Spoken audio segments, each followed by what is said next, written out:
Hello दोस्तों, veterans, नमस्कार। मैं दीवान सिंह। आज मैं बहुत खास मुद्दे पर बात करूंगा और उसको मैं ओआरओपी के साथ जो एजिटेशन हुआ वहां से भी जोड़ करके लेकर के चलूंगा। मैं शुरुआत करता हूं। कल माननीय सुप्रीम कोर्ट के दो फैसले आए। एक फैसला था कि आपको याद होगा कि यूपी में एक खास प्रकार का कानून लाया गया और जो लैंड होल्डिंग्स थी एक सीमा से ज़्यादा लोग उनसे छीन करके और उसको गरीबों में बांट दिया गया। उस फैसले को कल सुप्रीम कोर्ट ने अवैध माना है और ये माना उन्होंने कि वो पॉलिटिकल डिसीजन था। अब उनका क्या असर होगा क्या नहीं वो तो भगवान जाने। ये फैसला दब गया। एक दूसरे फैसले के साथ कल एक और फैसला आया और उसमें जो मदरसा एक्ट था उसको संवैधानिक मान लिया गया। और जैसे ही इसको संवैधानिक माना वैसे ही सारे न्यूज चैनल, इवन हमारे जो व्हाट्सएप ग्रुप है उन पर भी विभिन्न प्रकार के कमेंट्स आने लगे। बस हमारे दिमाग में एक बात जानी चाहिए कि मदरसा संवैधानिक बना दिया तो हम ये मानते हैं खास कम्युनिटी के लिए एक फायदा दे दिया। अंदर क्या लिखा था किसी ने कुछ नहीं देखा और शाम होते होते पता चला कि तो मामला ही दूसरा है। सिमिलरली ओआरओपी के साथ हुआ। हमारे कुछ लोगों ने बिना ये सोचे हुए एनोमलीज को भारत सरकार के पास बिना ले जाए हुए कोई अच्छा ज्ञापन दिए ही बना एक हल्ला मचाया, पूरा हो हल्ला मचाया पूरे देश में। पता नहीं क्या हो गया और अल्टीमेटली आज जो हम बैठे हुए हैं, आज किसी से मुंह दिखाने लायक नहीं है, बात भी नहीं कर सकते हैं। आज ये कंडीशन बनी हुई है। खैर एनीवे, जो ओआरओपी का मैटर है अब तो कुछ रहा नहीं है। गिने गिने चोर लोग जिनको वीडियो बनाने हैं फालतू की बकवास करते रहते हैं, जिनका कोई लेना देना नहीं है। ओआरओपी की कोई कुछ सुनने वाला है नहीं। जो विसंगतियां हैं वो रहेंगी, कोई इनको हटा नहीं सकता। और हाँ, कल एक 7 तारीख को 7 नवंबर को कोई एक और प्राइम मिनिस्टर को बुला करके कोई गुणगान किए जाएंगे कि आपने ओआरओपी दी पीछे 10 साल में और ये शायद ये ऑफिसर्स का खेला है। मैंने कोशिश की थी, आपने जो ग्रुप कैप्टन रोहित साहब से हमें बुला हम मेमोरेंडम दें, लेकिन उन्होंने बोल दिया कि वो एयरफोर्स वालों का है और उससे कोई लेन देन नहीं। अब क्या करेंगे, क्या एनोमलीज देंगे या उनके गुणगान गाएंगे, ये तो वो जाने। लेकिन ओआरओपी की विसंगति वहाँ की वहाँ पड़ी है। हर एक व्यक्ति अपना अपना खेल खेल रहा है। खैर एनीवे, मैं जिस राष्ट्रीय मुद्दे पर बात करने जा रहा हूँ उसकी बात कर रहा हूँ। आपको पता है कि जो मदरसे चलते हैं इस देश में उनमें कई प्रकार की anti social, anti national activities का उजागर हुआ है और किसी प्रकार से कंट्रोल नहीं थे। और इसको कंट्रोल करने के लिए एक सरकार, जो योगी सरकार है, उसने बहुत कोशिश की कि इसको कैसे भी कंट्रोल किया जाए। 2004 में मुलायम सिंह यादव जी ने एक एक्ट बनाया था जिसमें इनको खुली छूट देती थी, आप कुछ भी करो। और बाद में कुछ भी करने में जब इनके इंस्पेक्शन हुए तो पता चला कि यहाँ जो पाठ्यक्रम चले जाते हैं वो भी उचित नहीं है। इनके पास बाहर से पैसा आ सकता, लेखा जोखा नहीं है। अंदर जाली जो नोट बनते हैं वो भी हैं, गतिविधि चलती है। इस पर अंकुश कसने के लिए योगी सरकार ने कोशिश की। आसाम में भी हो रहा है और इसी को लेकर के कोई अंशुमान राठौड़ जी इसको खत्म कराने के लिए चले गए थे हाई कोर्ट। और हाई कोर्ट में मदरसा एक्ट को खत्म कर दिया, जिसकी बहुत ज्यादा प्रशंसा हुई थी। और क्यों पता नहीं था लोगों को कि एक्चुअल हुआ क्या है। यानी हाई मदरसा एक्ट को खत्म करने का मतलब होता है कि मतलब उनको पूरी छूट देना। लेकिन कल जो फैसला आया और जैसे ही फैसला आया, न्यूज चैनल ने जैसे ही आया योगी सरकार को उखाड़ फेंका। योगी सरकार को बहुत बड़ा झटका और पता नहीं क्या क्या क्या क्या क्या क्या। और हमारे जो व्हाट्सएप ग्रुप में वहां भी लोग मतलब सीजीआई को गाली देने लगे और इस प्रकार का एक माहौल बना कि पता नहीं देश में हो क्या गया है। और जो खास कम्युनिटी के लोग थे वो ये सोचने लगे कि हमको तो बहुत बड़ी जीत हो गई। लेकिन बाद में असलियत जब पता चला, लोगों के जब विश्लेषण होकर के आए, तो तब पता चला कि हम जितना भी अनुमान लगा रहे थे, हम जितनी भी बातें कर रहे थे, वो सब झूठी थी।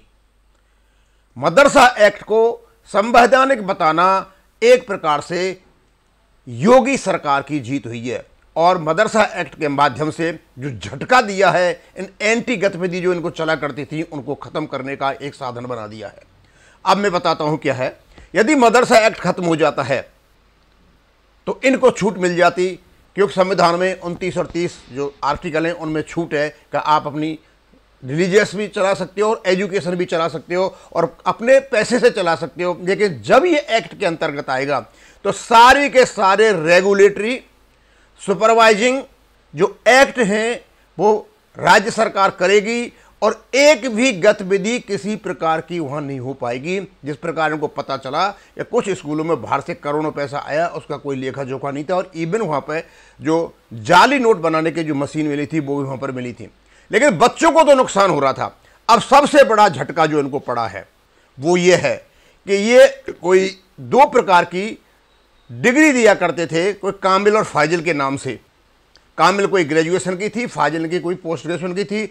अब वो डिग्री सुप्रीम कोर्ट ने खत्म कर दी है क्योंकि वो यूजीसी का काम है। जब तक यूजीसी मान्यता प्राप्त नहीं होती है ये डिग्री कोई काम की नहीं है। अब देखिए आप कि जो बच्चे कामिल और फाजिल में इन मदरसों में पढ़ रहे हैं उनका कैरियर खराब हो गया और यहां पर राष्ट्रगान नहीं होता था, राष्ट्रगीत नहीं होता था, अब सारी गतिविधियां होंगी।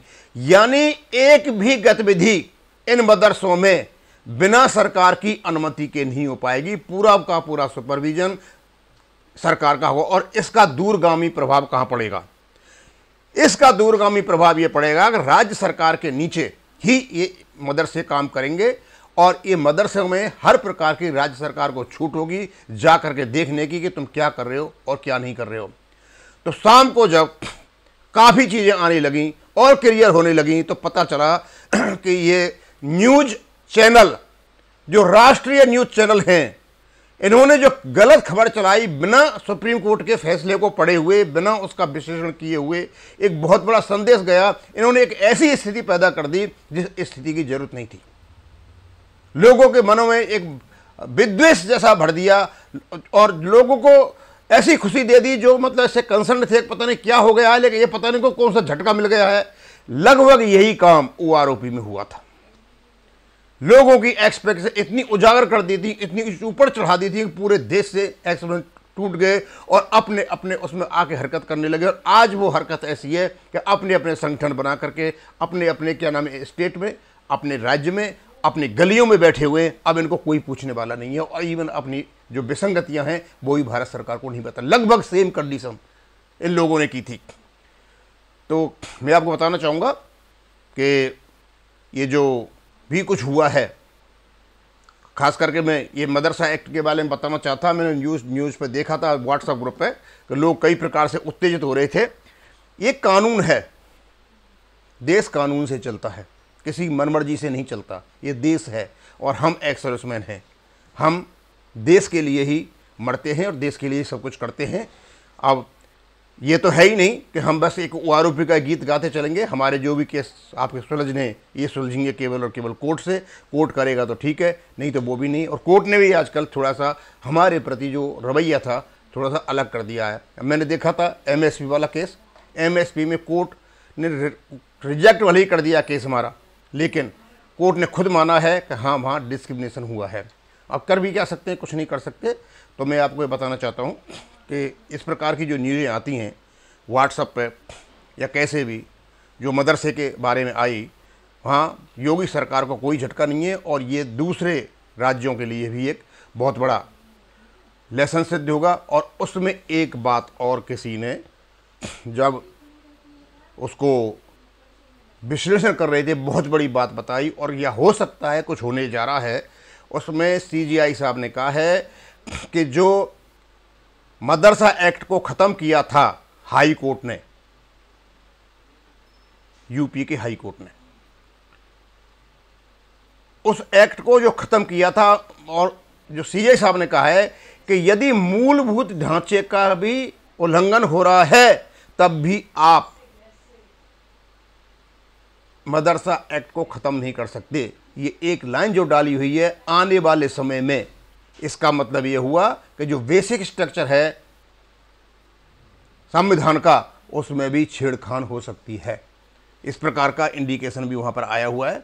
अब मैं आपको बताना चाहूँगा, एक्चुअली मैं चाहता था कि ये जो मदरसा एक्ट जो संवैधानिक हुआ था वो शायद बच्चों के भविष्य के लिए बहुत अच्छा है और जो बच्चे ग्रेजुएशन और पोस्ट में डिग्री लेंगे जो मदरसों से मिलती थी, कोई काम की नहीं थी, अब शायद वो सही जगह पे जाके अपनी डिग्री ले सकेंगे और राज्य सरकार उनको प्रॉपर तरीके से सुपरवाइज और रेगुलेट कर पाएगी। और ये जो धंधा चला हुआ था उल्टी सीधी गतिविधियों का, ये शायद इसमें अंकुश लग जाएगा, बंद हो जाएगा। और ये देश की सुरक्षा के लिए आया हुआ ये बहुत ही ऐतिहासिक निर्णय है, न कि ऐसा जैसा कि न्यूज़ चैनल बता रहे थे कि योगी को बहुत बड़ा झटका है और पॉलिटिकली तो पता नहीं इसको कितना ऊपर नीचे कर दिया गया था। तो मैं ये चाहूँगा कि हमारे एक्स सर्विसमैन जो भी राष्ट्रीय मुद्दे के डिसीजंस हैं कोर्ट के, उनको सही तरीके से अवलोकन करें, उसका विश्लेषण सुनें और तब कहीं जा कर के अपनी कमेंट करें। अदरवाइज़ कोई फ़ायदा तो है नहीं। जो भी कल हुआ था सुबह से लेकर शाम तक बड़ा ही अचंभित था कि एकदम ऐसा हो गया, पता नहीं क्या हो गया। और बाद में धीरे धीरे जब पता चला तो पता चला कि मदरसों पर अंकुश लग चुका है और योगी सरकार को बहुत बड़ा डंडा हाथ में मिल गया है इनको काबू में और कंट्रोल में लेने के लिए। अब इसको मैं यहीं ख़त्म करूँगा। थैंक यू, धन्यवाद।